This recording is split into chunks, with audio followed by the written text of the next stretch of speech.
Viviane Biard, designer de la marque Quems.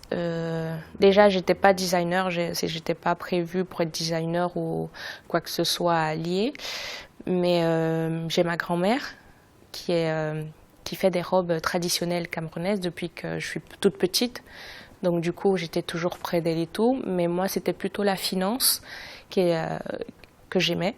Donc du coup, j'ai plutôt fait finance, gestion d'entreprise à la Chambre de commerce à Abidjan, Côte d'Ivoire.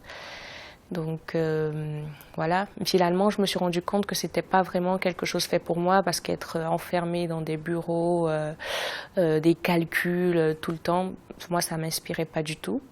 Donc dès que je suis allée à Londres, j'ai rencontré une dame, Emma Griffiths, qui travaillait avant avec Alexander McQueen. Donc avec elle, j'ai commencé, j'ai vu son travail et ça m'a touchée. Donc j'ai fait une formation à Sevilla de Moda. Donc j'ai commencé à me mettre à la création, j'ai fait ma première collection. La première collection que j'ai faite, c'était en collaboration avec Emma Griffiths. Donc j'ai voulu employer la main-d'œuvre de mon pays, c'est-à-dire du Cameroun. La marque s'appelle Quems, K-W-E-M-S, Quems Universe. En fait, Quems, pour la petite explication, c'est mon nom. Quemo, normalement, mais depuis que je suis petite, on m'appelle Quems. Donc c'est normalement Quems Universe pour dire l'univers de Quems, quoi. Mon travail, je le définis entre une fusion entre la culture africaine et européenne, parce que je m'inspire surtout de tous les endroits où j'ai voyagé, parce que je voyage beaucoup. Et j'adore apprendre, je suis très curieuse des cultures de chaque pays où je vais, donc du coup je m'inspire un peu de tout ça, mais j'ai toujours dans quel que soit le modèle que je veux faire ou le design que je veux mettre en place, même s'il est inspiré d'une autre culture, le textile, les imprimés vont toujours venir du Cameroun, de mes origines. J'ai commencé petit à petit. D'abord, j'ai commencé par prendre des cours qui m'ont beaucoup servi parce que c'est vrai que j'étais déjà avec ma grand-mère à coudre des petites robes et tout, de poupées et tout.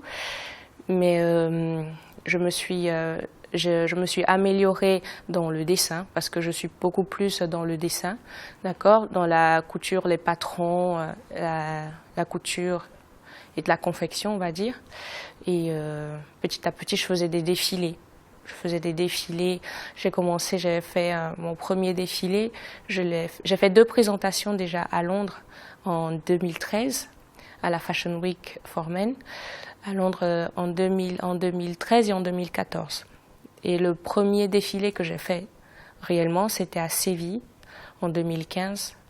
Et depuis lors, je fais des défilés moins de 2 fois par an. Et puis voilà, et j'essaie de m'améliorer défilé après défilé. Normalement, les vêtements que je fais sont des vêtements avec des coupes un peu. Je me suis déjà évoluée parce que je suis allée du trait géométrique et en peaufinant les coutures, les traits, etc. Donc là, je fais du costume, je fais du vêtement un peu basique, mais en le transformant. C'est-à-dire en y ajoutant des touches africaines. Je fais des vêtements design, mais pas trop, pour que on puisse le porter ou que ce soit pas des vêtements qu'on puisse pas porter tous les jours. Je fais du prêt-à-porter, mais j'ai certaines pièces qui sont très uniques, qui sont plutôt en haute couture. Mais c'est pas des pièces, c'est pas beaucoup de pièces, c'est certaines pièces qui sont édition très limitée. Par exemple, au niveau traditionnel, je parle du tissu, du textile. Par exemple, la dernière collection que j'ai faite, j'ai fait des manteaux avec le tissu bamileke, qui est tissé à la main. D'accord, donc je l'incorpore au manteau, je dessine, je fais un design assez spécial et je l'incorpore. J'incorpore le textile à ma création et puis voilà.